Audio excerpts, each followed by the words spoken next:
Olá, como estão vocês? Tudo bem? A partir de agora estamos juntos aqui no programa Visão Trabalhista em Debate. Eu lembro a você, telespectador, que a sua participação é fundamental para nós. Então, clique no nosso e-mail e participe do programa visãoemdebate@ig.com.br. Este programa é uma realização do Sindicato dos Metalúrgicos de Osasco e Região. Sindicato esse que está pertinho de você, na rua Erasmo Braga, número 310, em Presidente Altino. O telefone está aí no seu vídeo, 3651-7200. Ligue e se informe e conheça mais os projetos do sindicato. O programa Visão Trabalhista em Debate agora está disponível na internet. Acesse o nosso portal, é o sindmetal.org.br. Clicando na página do sindicato, você vai poder assistir esse e outros programas da nossa grade e, além de, claro, poder acompanhar as matérias que são preparadas com exclusividade para você, trabalhador e trabalhadora. Participem! O tema do programa de hoje, os 35 anos da Sensat. Há 35 anos atrás, a abordagem de saúde e segurança tomou um novo rumo dentro das fábricas e empresas.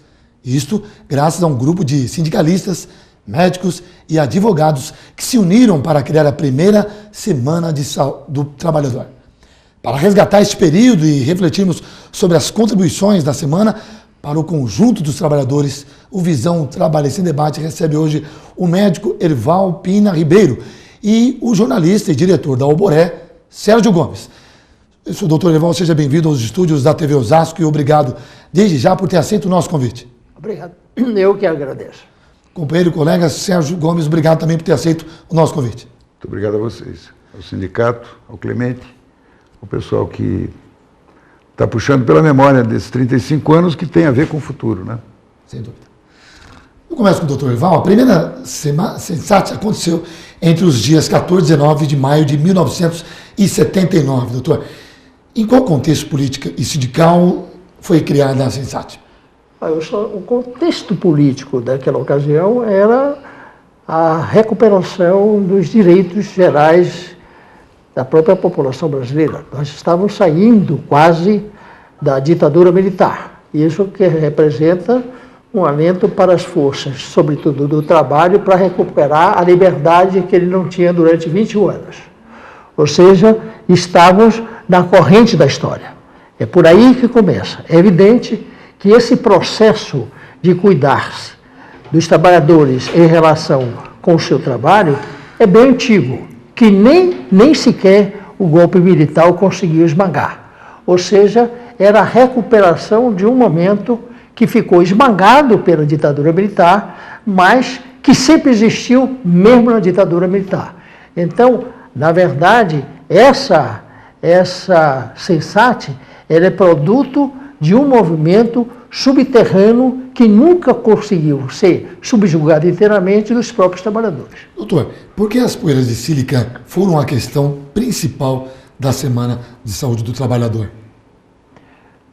Bom, para a Previdência Social, a questão mais importante que levava à invalidez, incapacidade de trabalho e pagamento de benefícios sociais, lembrar que nós estamos falando de uma previdência social de seguro acidente de trabalho, que envolve hoje o chamado INSS, que a única doença do trabalho praticamente conhecida era a silicose, que era uma poeira provocada por poeiras de sílica, que é uma matéria-prima para a construção, para fazer vários produtos, inclusive os objetos de cerâmica que hoje nós trabalhamos. Vasos sanitários, pias e assim por diante. Ou seja, a grande indústria era a cerâmica, né? Era uma das quais mais potentes era a Nadir Figueiredo. Então, esses exames eram feitos pelo Laboratório de Função Pulmonar da Santa Casa, né, há muito tempo, porque era a única instituição que fazia esse serviço em todo o país para a Previdência Social.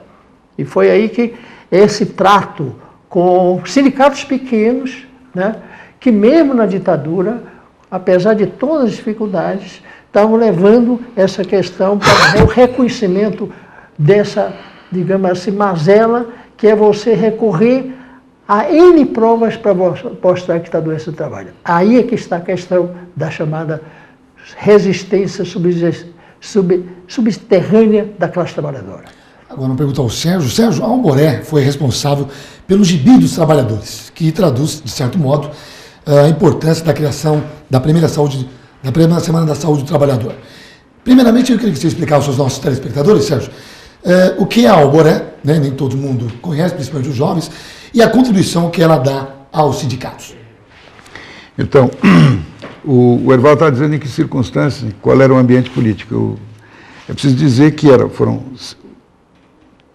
quando a Semana da Saúde do Trabalhador aconteceu, ainda não tinha havido anistia, e ela só ia ser celebrada em setembro, e ainda iam faltar mais 6 anos para se terminar a ditadura. Então, portanto, não é que nós estamos já no finzinho, nós estamos ainda a depender de muita coisa, que tipo de democracia nós teríamos a seguir. A Alboré tinha sido criada em 78. Em 76 foi criada uma revista chamada Saúde em Debate e a criação do SEBS, Centro Brasileiro de Estudo de Saúde. A Alboré foi um projeto que reuniu 10 jovens jornalistas, artistas e mais um, que era o Fortuna, para exatamente desenvolver a comunicação dos trabalhadores, uma espécie de diese das comunicações, uma intersindical, para se colocar a serviço dos sindicatos que quisessem melhorar a sua comunicação.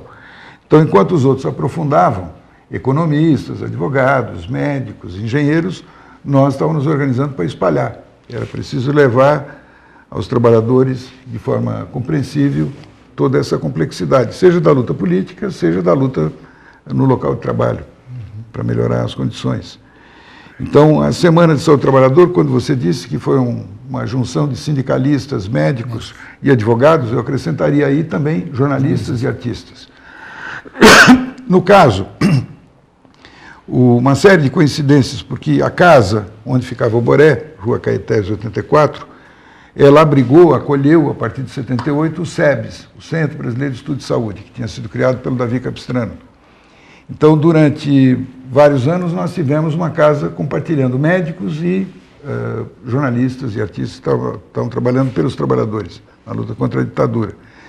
E o SEBS, através da UCITEC, tomou a iniciativa de editar um livro chamado Medicina e Política, do Giovanni Berlinguer, trouxe o Giovanni Berlinguer para o lançamento, e eu me lembro como se fosse hoje, ali na sala de baixo, a primeira vez que eu vi uma reunião de médicos jovens, médicos do trabalho, Márcio Melo, Gravichevski e tantos outros, e sindicalistas, onde estava à frente o Clemente, aqui dos Metalúrgicos de Osasco, que é exatamente nessa hora do lançamento desse livro, que contava um pouco a história da luta em defesa da saúde e da vida na Itália pós-Segunda Guerra, que foi uma grande inspiração.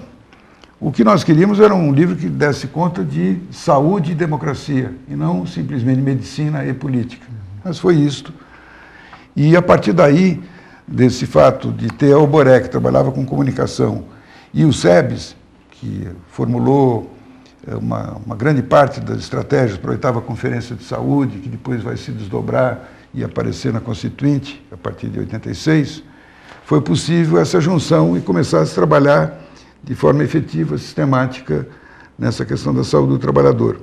E a nossa ideia era que as CIPAs, que eram as Comissões Internas de Prevenção de Acidente, não fosse simplesmente lidar no varejo, mas que elas pudessem ser verdadeiras comissões de fábrica, uma mistura de cipeiro com sindicalista, que a gente chama de cipista.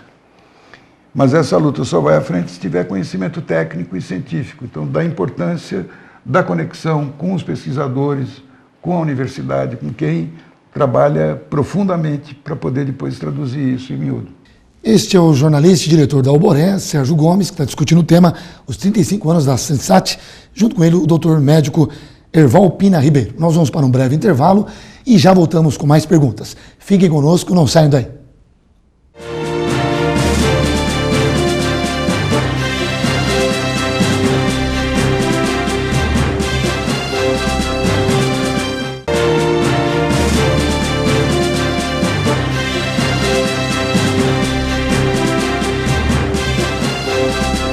Já estamos de volta com o programa Visão Trabalhista em Debate. Lembrando a você, telespectador, que você é o nosso convidado especial. Clique no nosso e-mail e participe do programa visãoemdebate@ig.com.br. Antes de eu continuar o programa, eu queria fazer um convite a você em casa, trabalhador e trabalhadora que nos acompanha através da internet ou através do canal 6 da Multivia. Na próxima quarta-feira, dia 21 de maio, a partir das 9 horas, um encontro imperdível. No Diese vai marcar os 35 anos da Sensat, o tema do programa de hoje, Semana de Saúde do Trabalhador. Participe e saiba mais no www.sindmetal.org.br. Você não pode perder. Participe. Vou continuar agora o segundo bloco com o Sérgio. Sérgio, a história do gibi traduz o período de 79. Como foi a construção desse gibi e o papel das ilustrações do cartunista Laerte no combate à falta de prevenção. O Laerte, inclusive, esteve conosco aqui esse ano, trazendo um pouco também da sua história, da sua contribuição ao sindicato. Uma excelente pessoa, um grande abraço, Laerte. Queria que você complementasse. Foi importante mesmo esse processo? Bom, primeiro que não é só Laerte, é Laerte e Fausto. São dois. Tá certo. E quem trouxe o catatal, as resoluções todas da Semana de Saúde do Trabalhador, e trouxe uma ideia de roteiro, foi o Erval Pina Ribeiro, que está aqui ao meu lado.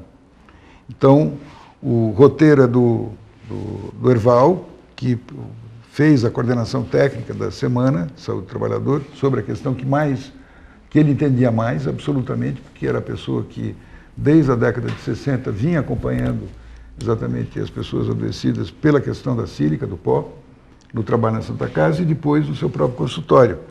Então ele tinha a documentação científica comprovada que mostrava que as estatísticas que o governo apresentava eram absolutamente falsas. Quer dizer, só ele tinha mais de 10 mil casos documentados, mas quando a gente ia para a literatura da época, aparecia o quê? 100, 200, 300 casos, que era uma forma de, por essa notificação, diminuir até mesmo esse direito do trabalhador ter algum tipo de remuneração pela saúde que tinha perdido. Então, a Alboré participa, junto com o SEBS, o movimento sindical, uma série de outras forças, na criação e montagem da Semana Saúde do Trabalhador. E depois ajuda, a partir desse resultado e da iniciativa do Erval, de querer traduzir isso numa linguagem que fosse acessível aos trabalhadores, e aí a ideia do gibi, que já seria o segundo gibi, porque o outro foi o do Congresso dos Metalúrgicos de São Bernardo, de outubro de 78. Então nós tínhamos ali uma situação nova na história da comunicação sindical dos trabalhadores no Brasil, que era jornalistas e artistas do primeiro time. Laerte, Fio, Angeli, Glauco, Zélio, Ziraldo, Cissa, X. Alberto, Maringoni. Então, pela primeira vez, fotógrafos. Então, pela primeira vez, nós estávamos montando essa coisa de como transformar a informação em compreensão. O problema da comunicação é esse. Você pode pegar uma bula de remédio, está tudo lá, mas você está escrito de um jeito que ninguém entende. Tem que haver um esforço de produzir aquela coluna da esquerda para a dona de casa entender e ministrar o remédio para o filho ou para o neto. Então, o nosso trabalho foi esse. Agora, doutor, a história da Sensat, como também a criação do gibi, mostram a atuação dos sindicatos na área da saúde e segurança. Revelam o comprometimento dessas entidades com a saúde do trabalhador. Eu queria perguntar ao senhor que categorias e sindicatos de trabalhadores levaram à frente antes e até aqui as questões das relações do trabalho com a saúde. Olha, a primeira coisa que você deve ver quais seriam as empresas, quer dizer, os setores de produção que estavam naquele momento afinados com essas questões, né? Obviamente ressalta a questão dos metalúrgicos pela importância da categoria e também pela importância histórica do que acontecia nesse setor, quando você começa a trabalhar com a indústria pesada, né? A indústria química, a indústria metalúrgica, a questão do aço, que já estava com problema, causando sérios problemas nos países industrializados. Quer dizer, o país teve uma industrialização tardia, né? Ela começa, na verdade, a vida do operariado e da indústria brasileira, embora tivesse alguma coisa na primeiras 3 décadas do século XX, só realmente tomaram força a partir dessa ocasião em que começa com a indústria pesada. E uma das indústrias que não eram pesadas, mas de qualquer maneira uma indústria de transformação forte, era a indústria ceramista. E esse produto era um produto que chegava diretamente com os consumidores, né? E a situação dos trabalhadores das cerâmicas, tanto quanto a dos metalúrgicos, era muito séria, né? Porque se trabalhava de short, porque a temperatura ambiente era de 50 graus, né? Com muita poeira, muita poeira. A frequência com que os trabalhadores adoeciam de silicose era assim, uma frequência alta, de 20% a 25% da população. A silicose, dependendo da sílica, é um problema muito sério. Não é uma doença recente, era uma doença muito conhecida, né? A ponto de determinados trabalhadores que trabalhavam em instalação do túnel, né, nos Estados Unidos, que era a população negra, toda a população que trabalhou morreu.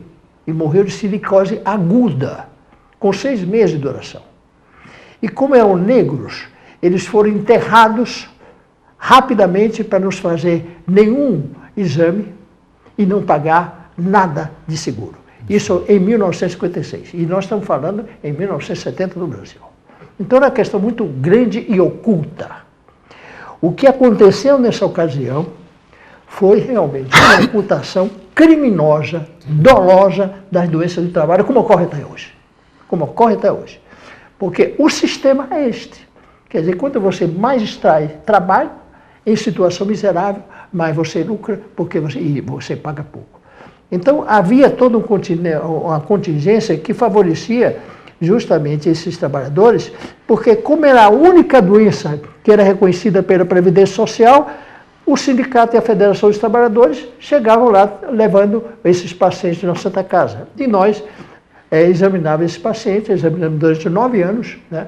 Era um serviço muito avançado na época, era talvez o laboratório de função pulmonar mais moderno que existia, com um quadro muito competente de profissionais, cirurgiões, essa coisa toda, que trabalhavam na cirurgia do tórax. Um deles, o professor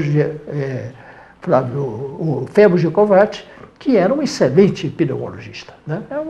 E uma figura notável, né? O pai do Flávio Gicovati, que todo mundo conhece, que é psiquiatra. Mas ele era excelente.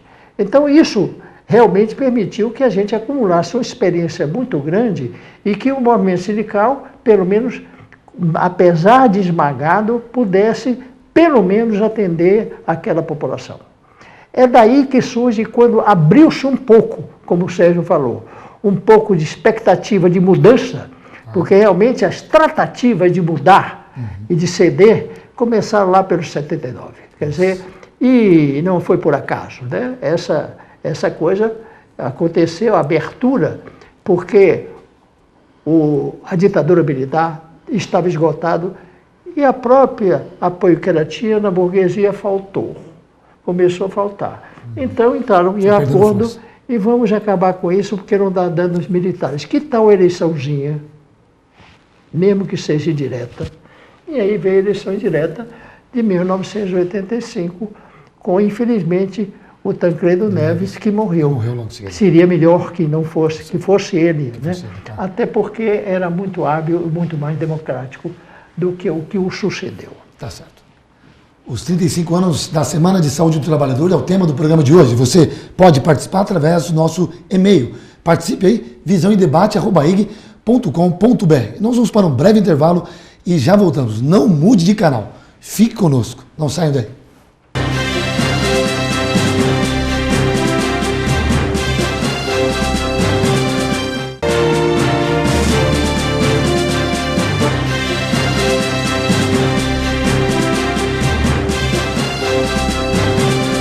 Para você que chegou agora, você está assistindo o programa Visão Trabalhista em Debate. Acesse o nosso site e assista esse e outros programas da nossa grade.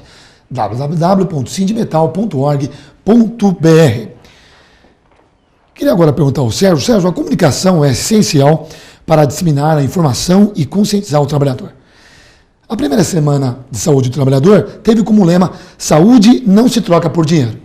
Para você, este forte slogan foi essencial para mobilizar os trabalhadores que conseguiram inserir as cláusulas de segurança em 1979? Acho que sim, acho que esse lema continua válido até hoje, embora uma grande parte dos trabalhadores troca saúde por dinheiro. Eu mesmo tive a oportunidade de ver nos sindicatos metalúrgicos de Curitiba um trabalhador que, orientado por um advogado picareta, ele não gostava do que ele fazia, o trabalho era salubre, cansativo, ganhava pouco, ambiente desgraçado. E ele se orientou com o advogado e disse que se ele perdesse 3 dedos, ele podia ficar pendurado. Ele se aposentava, como é que chama? Ia para ficar na Previdência. Invalidez, né? E ele se deixou amputar na fábrica por 3 dedos. Depois, quando chegou lá na perícia... Hein? Quando chegou lá, disse que não era 100%, ele só tinha ficado parcialmente, então eram, não sei, 10%, 15%. Ele se sentiu frustrado, aí que eu fui conversar com ele, porque ele estava puto, não ficou satisfeito com a coisa de que só dava 15%. Então, mas os salários eram tão baixos, o arroxo salarial continuado durante tanto tempo, que tinha gente mesmo que trocava numa boa saúde por dinheiro. Topava, queria o adicional de insalubridade do que ao invés de lutar contra ela. Então, essa luta, a consciência sobre o ambiente de trabalho, isso já se sabe desde lá de trás, do século XIX, o Marx, etc., a consciência é sempre exterior. O trabalhador que se mete num ambiente e repete a sua vida eternamente, isso não gera uma ideia de mudança para a vida. Tem que haver uma combinação entre o movimento operário e o chamado socialismo científico, os que pensam a coisa. Enquanto não existe esse duplo encontro, as coisas não andam. Então, no caso, o movimento sindical dos trabalhadores tinha sido sufocado durante tantos anos pela ditadura e continuou. Uma grande dificuldade de atrair o melhor da intelectualidade em todas as áreas para trabalhar de maneira permanente. Historicamente tivemos os advogados, depois tivemos a criação do DIESE e vieram os economistas, afinal chegou a época do DIESAT, os médicos, os especialistas, engenheiros de segurança, depois passamos a ter o DIAP, assessoria parlamentar, para acompanhar os projetos de lei, sobretudo no Congresso, e grande parte dos sindicatos passaram a ter meios próprios de comunicação, isso tudo é efetivo, e tudo isso contribuiu de alguma maneira para que a luta contra a ditadura não fosse simplesmente troca de regime, mas com os trabalhadores como protagonistas. A Semana de Saúde do Trabalhador e todos os seus desdobramentos, porque não foi só a primeira, nós estamos comemorando a primeira 35, mas foram 16 semanas. Certo. Isso criou um órgão chamado DIESAT, Departamento Intersindical de Saúde do Trabalhador. A certa altura, na década de 80, nós recebemos a visita do que depois vem a ser o senador José Luiz Del Roio, e ele tinha criado na Itália o ASMOB, o Arquivo Histórico do Movimento Operário Brasileiro, e vinha em nome das centrais sindicais para oferecer apoio ao movimento sindical brasileiro. A ideia deles era alguma coisa parecida com 5 milhões de dólares para apoiar um projeto que fosse relevante. E a ideia deles original era procurar o Boré para que a gente tivesse uma gráfica própria para os trabalhadores. E eu disse que não, que se esse dinheiro existisse, ele deveria ser destinado ao DIESAT. Marise Ega Macaneve Mohlwald, socióloga da equipe do Alboré, conduziu as tratativas durante um ano e é preciso que historicamente seja registrado que quando esse recurso chegou, uma parte dos sindicalistas rachou o DIESAT e criou o INST, Instituto Nacional de Saúde do Trabalhador, com esse recurso, rachando o movimento nessa área. Então, tudo isso vai ter que ser avaliado. Houve uma transformação nessa vida. Agora, doutor, eu queria que o senhor falasse um pouco como foi produzido o livro De Que Adoece e Morre os Trabalhadores e o filme O Pão Nosso de Cada Dia. Aliás, restabelecendo também essa preocupação histórica da contribuição, nós não falamos ainda dos cineastas. Sim. O Pão Nosso de Cada Dia, ele foi, na verdade, nem um movimento sindical, o DIESAT, porque o DIESAT nunca teve dinheiro, né? Seria um movimento sindical. Tinha um tostão para produzir um documentário da qualidade do Pão Nosso de Cada Dia, né? O Pão Nosso de Cada Dia foi feito todo pela Oca Cinematográfica, tá? E a Oca era o Francisco Ramalho Júnior, que está aí, um cineasta conhecido, o Lúcio Codato, que faz toda a programação e documentário do Silvio Tendler, né, esse documentário todo que ele está fazendo, com o Lúcio Codato, que inclusive está nos colaborando no trabalho que nós estamos fazendo agora sobre de que é que morrem os trabalhadores na era dos monopólios, que são 35 oficinas de trabalho realizadas, né, com apoio inclusive da Fundacentro, mais recentemente, do dia 7, para ver como é que nós trabalhamos a partir daí para cá. né? Então é importante registrar. Era o Francisco Ramalho, o Lúcio Codato, era o Zeta Malzone, era o Sidney, que trabalhavam em cinema. Tinha uma empresa e que essa empresa fez todo o filme. Inclusive esse filme é filmado em Campo do Jordão, em estações de trem, na residência dos trabalhadores e assim por diante. O pó nosso de cada dia não é aquele pózinho que cheira, né? É a sílica. Então essa questão é importante para restabelecer essa ligação. Quer dizer, a preocupação que a questão é difícil, porque o complexo difícil que o Sérgio está falando é como é que você estabelece uma relação dos produtores intelectuais com os trabalhadores. Porque é uma divisão de trabalho que nós todos estamos querendo ver se acaba. Nós queremos que os trabalhadores sejam intelectuais, como também queremos que os intelectuais saibam construir uma casa. Talvez cheguemos a esse ponto. Por que não? Claro. Né? Por que não? Fica a pergunta. Por que nós não podemos fazer um mutirão para fazer um livro, como estamos fazendo esse agora? Isso é fundamental. Se nós não construirmos essa coisa, esse país não anda. Essa divisão entre sindicatos de trabalhadores que pegam no pesado e ganham miseravelmente, e os intelectuais que agora estão ganhando também miseravelmente, né? É preciso realmente rever essa situação. Né?